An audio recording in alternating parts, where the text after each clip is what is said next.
Okay, so I believe we've begun this presentation. So welcome everybody who is watching it live via Facebook or pre-recorded. My name is Merv. I'm a holistic health workshop facilitator. I've been involved with holistic services now for over 10 years.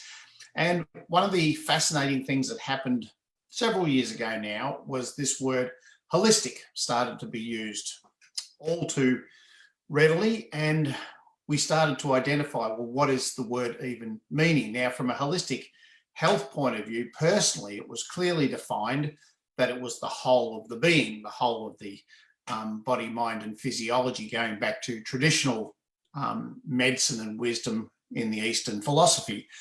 So then it got me thinking, though, as a businessman of more than 50 years, what would holistic health look like at a business level? And the presentation today is introducing you to our signature piece, which is the 7 areas of business holistic health.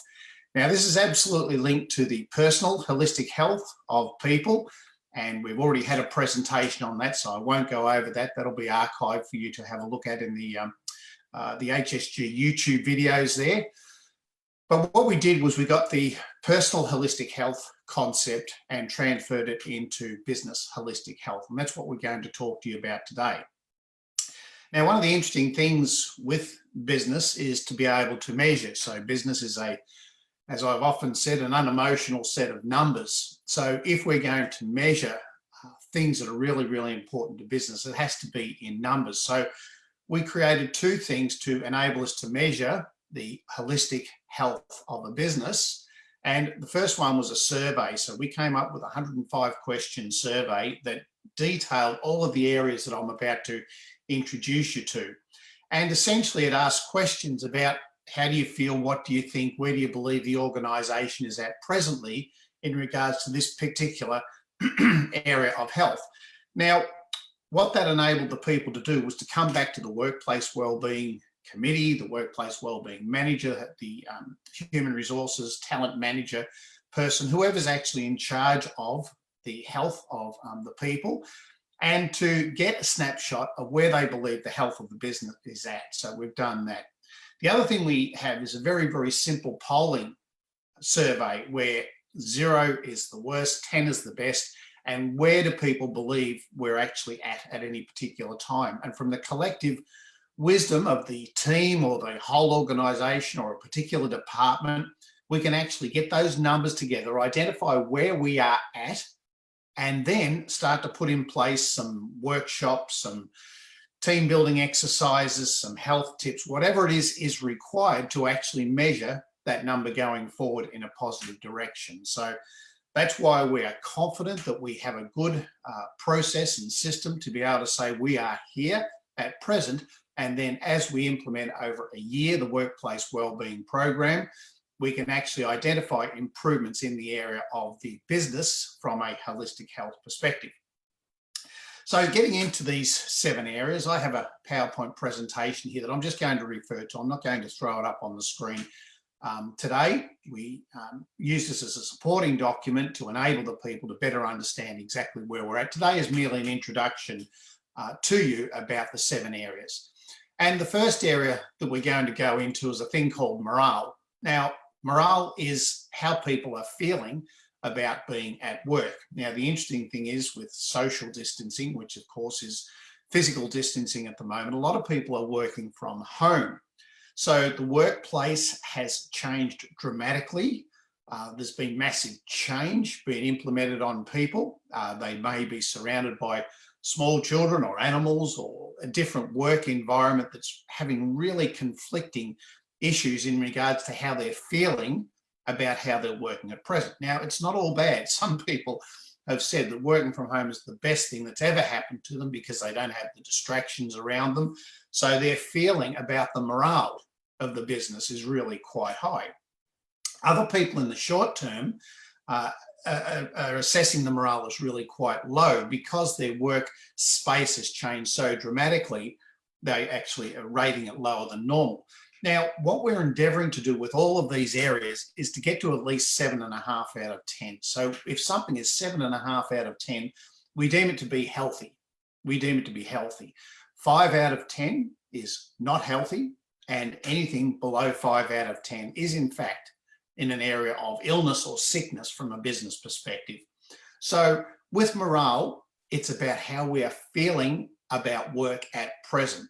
Now, some general things that have happened in the past before we got to the social distancing situation was people wouldn't actually turn up to work. So we could measure morale by the amount of sick leave that people were actually engaging with. So that was a real cold, hard measure about how we could measure morale from that point of view. Now that people are distanced, we're saying, well, how do we measure morale? And it's about how they're feeling about their workspace. So I guess it's not about not turning up to work because people essentially are not sick and staying away from work because their work is at home, but it's about how they're actually turning up to work. And are they excited about it or not? So that's just an example of morale. And I've always been a big advocate of how people are feeling about the workspace. And I've always believed that if morale is low, good luck on getting anything else across the board. But these 7 areas are absolutely linked. We can't take one in isolation to the other, but we need to be aware of which one has actually gone out of sync or turned into a not healthy space for the time being. So that's the first one, morale. How are we feeling about the workspace? The second one is attitude. So one is a feeling, this is a thinking. So how are people thinking about work and their colleagues at present? So some of the indicators are in the speech, the way that people are actually communicating. So when I'm trying to measure attitude in a workplace, I'll have a conversation with people and I'll listen really, really closely to the words that they use, because the words that people speak actually indicate what this thing is thinking. So from a work perspective, are they thinking that nothing can be done, that they're in a situation where I can't do this because, I can't do this because, I can't do this because. I've been working closely with some teachers recently and they have to distance teach the children and they're relying heavily on the parents helping with the schooling process. So there's been this really challenging thing for teachers about distance education and having the kids in a safe space and getting the kids to understand and learn in a different way whilst they're teaching in a different way. So when I've been having some conversations with them, it's about the things that they can't do rather than the things that they can do. Now, I'm not picking on teachers, I'm just using them as an example. I've certainly had this with people in a workspace as well too. I can't interact as easily with my colleagues because they're not in the same room. I can't print things out because we had a printer at work and I don't have one at home. I can't do this, I can't do that, I can't do the other thing. So that's just an indication about if people are regularly using this sort of language, that the attitude towards the organisation may be down. Now, what's the difference of a healthy organisation? Like I said, we're going for at least 7.5 out of 10. And that is people coming up with solutions to problems rather than talking about the problems. So I have been impacted as well too, as has Holistic Services, with the changing environment, changing situation. We can no longer send people out to site to do face-to-face workshops. So we can sit here and wallow away and go, woe is us, we can't do this anymore. Or we can have an attitude that says, what can we do? And as a result of that, we've come up with these webinars. We've come up with video health tips on a weekly basis. We've come up with so many ideas and so many new ways of working because our attitude is a can-do attitude rather than a can't-do attitude. So once again, morale, attitude. With attitude, listen to the words that your people are using. Listen to the words that your people are using to know exactly where you are on that scale. The next one is a thing called performance. Now, this is how the people's bodies are moving to create results. So at the moment, my body is moving, I'm interacting with you, I'm talking, I'm doing something. I could have the greatest morale and the greatest thoughts, but if I just sit here blankly like that, not a lot is going to happen. And what's interesting with performance at the moment, one of the things that business hasn't been able to get their head around is how other people performing. Now, this is really, really simple from a business perspective. It's about the KPIs, the key performance indicators. where are they at present? So we're going through a massive change that says the workplace has changed. Now people are working from home. Oh, phew, that's good. We've solved that problem because they're working from home. But have we had the ability to, as yet, measure the KPIs? Or more importantly, do we have to relook at the KPIs and adjust them accordingly? Is it at all possible that the people are actually able to achieve more from home or less from home due to a changed environment? We haven't actually had time to do that as yet. So that's possibly where it's got to start. People who are performing badly are not achieving anything. They might be working really, really hard, but against their KPIs, they're not achieving anything, so have adopted an underachieving situation. There was a word created a long time ago when people turned up to the work office space or the work environment, and that was presenteeism. So I've dragged my body into work, but I'm not actually doing anything. I'm present, but I'm not actually functioning. So performance is absolutely critical to the business because that's how a business functions, on performance. So are they turning up to their home office but not achieving anything, presenteeism, or are they actually exceeding their KPIs? So once everything settles a little bit, and maybe we've had enough time to do this, we need to drag out those KPIs at an individual or team level and start measuring against them and seeing what has to be changed, if anything, and start to measure against it. Morale, attitude, performance. The next one is purpose.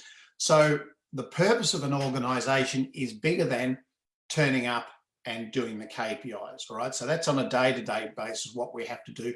But the purpose of an organisation is big picture stuff. Where are we in the big picture scheme of everything? How are we connected to the world? So the world is going through a massive change at the moment, and we see a whole lot of organisations with a very big purpose at the moment. I might like to mention the World Health Organization. They see that they have a real purpose at the moment. The people in research and scientific laboratories around the world all of a sudden have a linked purpose, and they're all working and functioning together because they can see the big picture. So that's an example of a couple of organizations that have a real sense of purpose at the moment. Now, every organization in the world has a purpose. It's sometimes captured in the vision of an organization if that's been done well, or beyond a vision, it can be the why. So we're doing all this sort of stuff, but why are we doing? Yeah, okay, we've got to make some money because that's the fuel that keeps business alive and the engine's running. We have to make money, and we have to do some things. We have to have some outputs, and we have to keep costs down and waste. Yeah, that's good, but what is the purpose? What is the big why about what it is that you're doing? At HSG, we've always been clear about the why. We want to create a healthy universe wherever HSG goes. We want to create a healthy group of people who can then go into creating a healthy business. And from that can link into the strategic objectives of the organisation, go back to the absolute measures to enable the business to be healthy, to enable Australian businesses to be healthy, and then their interaction at an international level to be a healthier world through business. So that's always been our why. And I can guarantee you that that's what keeps Michael going and myself going and all of the other facilitators. We absolutely buy into this why. And you'll often see this in a thing called passion. People without a vision or a why work without passion. They work, maybe they don't, but there's not a passion there. So it's about being super motivated and go above and beyond, sometimes for no extra money. I have always volunteered work outside of holistic services and my own particular business. I've always been a volunteer in something because I like to be connected. I like to have a purpose. And what's interesting about organisations who have a big volunteer following, they are all crystal clear on their purpose. Red Cross, Médecins Sans Frontières, these organisations that are clear about their purpose. People will actually pay their own money to actually go and work with passion, sometimes in some really interesting and even dangerous work zones. So I can't emphasise enough, and they're all connected. But I can't emphasize enough the importance of having a purpose and getting that across to your people. I know in my own organisations, I've really worked hard on that vision, that long-term achievement that we're working towards. And if I could get people buying into the purpose, I used to have a really good business. Morale, attitude, performance, purpose. The next one is relationships. Now, this is the real and ongoing conversations with our many public relations. So our PR is with the people that we're responsible for. It's the people that we have to report to. It's the relationship that we may have with the board, with our association members, with our community at large, with our governments. We have so many public relations. These teachers, going back to them as an example, they have a relationship with their other work colleagues, the school that they work for, the children, the parents of the children. So the relationships have to be strong. And what's happened with this physical distancing thing at the moment, we're starting to adopt some bad practices about building and maintaining those face-to-face communications and relationships. We're starting to rely a little bit more, and I'm not talking about Zoom because that's all we've got at the moment, or video conferences or team meetings via video or anything like that. But the danger now is to revert to a lesser way of working because of the physical disconnection. So just be aware of that, and we have to maintain the best relationships that we can, not only with our work colleagues, but with our public relations, whoever they may be, and they are many. Once again, we've developed a way of being able to measure our relationships with our many public relations that we have, and 7.5 out of 10 is where we need to be, and we need to maintain that. With my area of expertise, I am a laughter practitioner and therapist, so that's the workshops that I generally do for Holistic Service Group. Apart from these many others, that is one of my core expertise areas and passion with the laughter. It's often about team building. All right, so if you want to build teams, it's not actually team building, it's team connection. You've got the team built, you just have to connection. So be very, very aware that one of the things that may be created is a breakdown or a diminishing in relationships due to the physical distancing that we're experiencing at the moment. All right, we're right on track with time. Morale, attitude, performance, purpose, relationships. This one is support. So how do the people feel that they are being supported? Now, in a work environment, when we're all face to face, you can go around to someone and just check in and say, hi, how you going? What are you up to at the moment? How's that project going? Give them a pat on the back. If we weren't 1.5 metre distanced, you could give them a pat on the back or congratulations or something like that.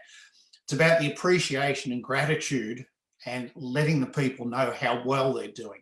Now, at a business level, we've got performance management systems to be able to check in, to be able to set goals and targets for the people and check on a monthly or quarterly basis, one-to-one, how they're going in regards to their KPIs and how they're feeling and all that sort of thing. So that's what support is all about. With this distancing thing, we don't have that close connection. So going back to the relationship before, this is the importance of the relationships, to know that the people are being supported and appreciated in the efforts that they're going through in a very, very changing environment. So if people are not feeling supported, they will feel uncertain or fearful. They won't know whether their job is secure or how they're going or have that close interaction. So there'll be a level of uncertainty and fear. Now, this fear actually manifests itself or can manifest itself at a personal level in a thing called anxiety. So people are starting to show anxiety. So that's just something to be aware of at the moment in this very changing world. And certainly when we're talking about the mental aptitude of people, we look at present at anxiety. It used to be all about depression. That was a major impact that we would look at. Lifeline, as an example, and Beyond Blue have always been looking at depression. The latest thing we're experiencing at the moment is anxiety. So be mindful of that. But the other area of support, they feel valued. They really feel that they are valued. So this is all about a person's sense of self. How well do I believe I'm going? But the support of the organisation is from their peers, and just as importantly from the management, from a top-down basis about how do we feel that we are appreciating and being grateful of the efforts of these people in these very changing times, and how valued do they feel. Morale, attitude, performance, purpose, relationship, support. I just do that to make sure that I can remember them myself. And the seventh one is a thing called diversity. Now, this is a big issue in business at the moment, and this is about ensuring everyone is treated with equanimity, not equality. So one of the things that I've seen not work so well in business is we treat everyone equally, but you can't treat them equally because they're all different. All right, so the word is equanimity. Another word is inclusivity, inclusion, or acceptance. There's some other words that are actually used out there. The word that we've adopted is diversity. So this is knowing that people are different from an ethnic point of view, from a religious point of view, from a sexual point of view, the LGBTQI situation, from a gender point of view. There's a big one right there. Do people, male and female, feel that they are being treated equally in regards to wage equality, acceptance in management positions, roles on boards, and everything like that? So diversity is a big one to be mindful of at the moment. And if people don't feel that you have an organisation that's focused on diversity, they will actually feel discriminated against. So that's the word there, that they will be discriminated in some way. Or they feel this great safety and inclusivity. So there's the word there. They feel that they're being included and the opportunities are there for everyone to experience in the organisation. So that is a snapshot of the 7 areas of our holistic health at a business level, and they are all absolutely connected to the individual's 7 areas of personal health. I encourage you to go back to that YouTube presentation that we did, very similar to this one the other day, and know that the 2 are linked. So where do we go to with these 7 areas? We go back to the strategic objectives of the organisation. So at Holistic Services Group, we've created a COW, C-O-W, and this is a culture of wellness. So this is going beyond well-being at an individual level. This is a culture of wellness where, from a top-down approach, the senior people in the organisation, be it the CEO, the board, the chairman, the executive team, the leadership team, the support network, all the way down, adopt a culture of wellness. And a culture of wellness is embracing the complexity of the 7 areas of business holistic health, being able to measure each one, being able to have the skills to know that if one has gone out of balance, what is it I need to do to support the team to be able to get back to that 7.5 out of 10, and then go back and link it to the strategic objectives of the organisation. Now, these strategic objectives are actually kept in the business plan of the organisation. So what is it from a profit, productivity, decreasing cost, decreasing waste point of view, do we have to do with our workplace wellbeing program to link it to those objectives of the organisation? Once again, we have a program that actually assists you in developing a business plan for your workplace wellbeing program or your workplace wellbeing committee to buy into. And from there, we link it to the objectives, which goes right up to the top level to get buy-in from that top level. So this has been a quick snapshot of the 7 areas of business holistic health. My contact details are there. If you need to contact myself, my name is Merv Neal, or Michael, the boss, Michael Stone, or any of the people from Holistic Services Group about any of the programs, in particular this one. If you'd like to contact me or Michael, we'd be only too happy to help you at any time. And unless there's anything else from our host, I will actually do a sign off now. And I look forward to hearing from you and working with you sometime into the future. Thank you so much for listening. Bye-bye.